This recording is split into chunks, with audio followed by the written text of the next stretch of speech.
여러분 안녕하세요. 베리스입니다. 오늘 저와 함께하게 될 내용은 퍼스널 컬러와 색이 갖는 속성에 대한 내용이고요. 내용이 좀 길어질 듯 해서 각 파트별로 나뉘어서 총 4가지 시리즈물로 올리려고 해요. 제일 먼저 함께할 내용은 퍼스널 컬러와 베이스, 즉 색상의 베이스가 갖는 특징에 대한 얘기를 먼저 해보려고 해요. 여러분, 베이스는 뭘까요? 과연 뭘까요? 조금 쉽게 설명드리자면 우리 일상에서 흔히 말하는 웜톤, 쿨톤 있죠? 그렇게 분리되는 가장 기본적인 원리가 바로 색깔의 베이스라고 생각하시면 됩니다. 웜톤에는 우리가 알고 있는 봄과 가을 타입이 있고 쿨톤에는 또 여름과 겨울 타입이 이렇게 속해 있잖아요. 가장 크게 근본적으로 보자면 그들이 옐로우 베이스와 블루 베이스로 분리가 되어 있다고 생각하시면 돼요. 그리고 흔히 사용하고 있는 그 웜톤, 쿨톤에 대한 명칭도 나중에 톤을 정리할 때 한 번 더 짚어보는 걸로 할게요. 우선 오늘은 베이스가 더 중요하니까 지금부터 베이스 얘기를 좀 본격적으로 해볼 텐데요. 크게 2가지로 나뉘는 이 베이스, 옐로우 베이스와 블루 베이스는 그 2가지가 하는 아주 중요한 역할이 있어요. 사람의 얼굴에 영향을 미치는 아주 중요한 역할. 먼저 옐로우 베이스는 얼굴에 색상을 더해주는 역할을 합니다. 그래서 잘 어울릴 경우에는 혈색도 더 좋아 보이고 볼에 생기도 있어 보이고 입술색도 더 선명해 보이는 장점이 있어요. 그리고 전체적으로 얼굴의 안색을 건강하게 만들어주는 역할을 합니다. 그런데 안 어울렸을 경우에는 얼굴의 색깔을 과하게 더하니까 아무래도 일단은 칙칙해지겠죠. 얼굴이 누렇게 칙칙해지고 또 내가 가지고 있던 색소들, 홍조라든지 갈색의 다크서클이라든지 기미나 주근깨나 턱 주변에 있는 붉은 색소 이런 것들이 훨씬 더 과하게 도드라지는 안 좋은 영향을 미쳐요. 그래서 똑같은 오렌지 색깔 립스틱을 발라도 누구는 얼굴이 굉장히 생기 있고 건강해 보이는 반면에 누구는 누렁누렁한 노랗고 칙칙한 얼굴이 되는 거죠. 반대로 블루 베이스는 얼굴의 색깔을 뒤로 빼주는 역할을 합니다.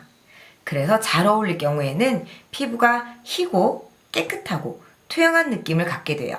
하지만 안 어울릴 경우에는 색깔을 과하게 빼버리니까 일단은 창백해집니다.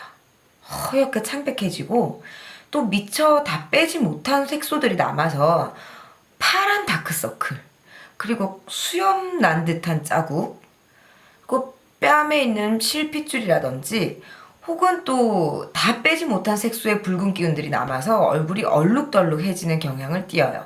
같은 예로 똑같은 핫핑크 립스틱을 발랐을 때 블루 베이스가 잘 어울리는 분들은 희고 깨끗한 피부에 선명한 느낌이 들지만 안 어울릴 경우에는 정말 그냥 창백한 얼굴에 입술만 훅 떠있는 느낌이 들 수밖에 없는 거죠. 그럼 옐로우 베이스인 사람들은 매일 오렌지 계열, 코랄 계열만 발라야 되고 블루 베이스인 사람들은 플럼 색깔이나 딸기우색이나 핫핑크 이런 것만 발라야 되냐고요?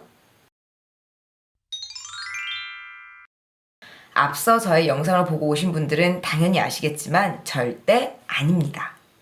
앞에서 얘기 드린 바 있듯이 메이크업을 할 때 정말 중요한 부분은 베이스예요. 뭐니 해도 얼굴의 베이스. 그래서 이 베이스 색깔을 먼저 맞춰놔야 그 다음 색조를 올리는 것도 자연스러워질 수 있겠죠.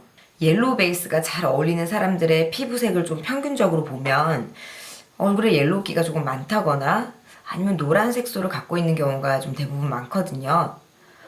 근데 그게 블루 베이스의 색소와 분명히 상충된단 말이죠. 그래서 그 색깔들을 잡아주는 역할을 해야 됩니다. 반대로 블루 베이스는 얼굴에 홍조라든지 붉은기라든지 아니면 노란빛이 부족한 경우가 많거든요.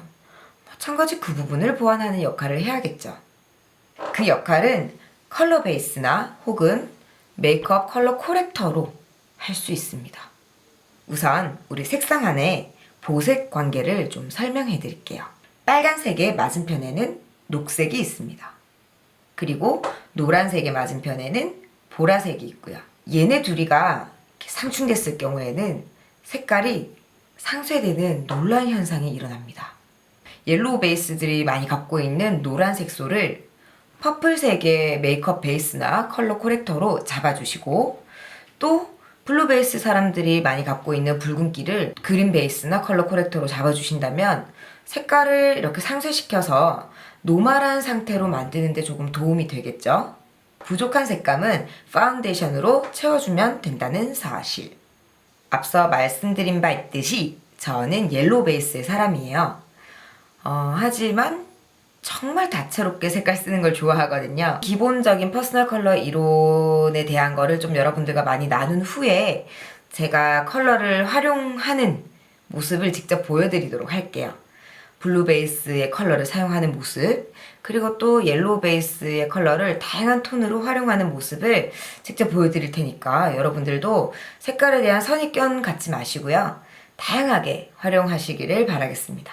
시리즈의 첫 번째였던 퍼스널 컬러와 베이스에 대한 내용을 좀 정리해보면, 옐로우 베이스가 하는 역할은 얼굴의 색깔을 더해줘서 건강하고 혈색 돌게 만든다는 거, 블루 베이스는 얼굴의 색깔을 뒤로 빼줘서 희고 깨끗하고 투명하게 만들어준다는 거. 내가 어떤 색깔을 썼을 때 아파 보이거나 혹은 칙칙해 보이거나 아니면 건강해 보이거나 아니면 좀 희고 투영해 보이거나 이러한 현상의 변화를 느낀다는 건 색의 다양한 속성 중에서도 베이스 때문이라는 거 기억해 주시길 바랄게요. 내용이 길어서 끊어가는 시리즈물. 오늘 첫 번째 시즌 이후에 올라올 명도와 채도, 말타기 관한 성질들도 하나하나 잘 챙겨보시길 바랄게요. 여러분, 블로그 놀러 오시면 영상에서 다 다룰 수 없는 상세한 내용들을 더 보실 수 있어요. 자주자주 놀러와 주시고요. 오늘 영상이 좋았다면 구독 꾹 눌러주시고 좋아요도 눌러주세요. 그럼 우리는 퍼스널 컬러와 명도에 관련된 내용으로 다음 편에서 만날게요. 안녕!